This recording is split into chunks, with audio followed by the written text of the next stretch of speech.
আসসালামু আলাইকুম প্রিয় সম্মানিত দর্শক, আমরা এখন অবস্থান করছি আমাদের প্রিয় মাতৃভূমি সিরাজগঞ্জ যমুনা সেতুর উপরে।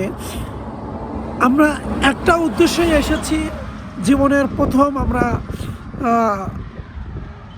ভোট দিব ইনশাল্লাহ। কষ্ট হলেও আনন্দ নিয়ে এবং দুঃখ নিয়ে ভোট দিতে আসছি। সেটা হচ্ছে যে আমরা চাচ্ছি এই 17 বছরের স্বৈরাচারের শেখ হাসিনার পুলিশ বাহিনী এবং কাদের বাহিনীদের সাথে যারা নিহত হয়েছেন, আহত হয়েছেন এবং বিশেষ করে জুলাই যোদ্ধারা যারা আছেন, তারপরে হচ্ছে আমাদের হাদি ভাই সহ সকলেরই হত্যার বিচার যে করবেন। জুলাই আন্দোলন এবং এই মুদি আন্দোলন, সাইদি সাহেব এবং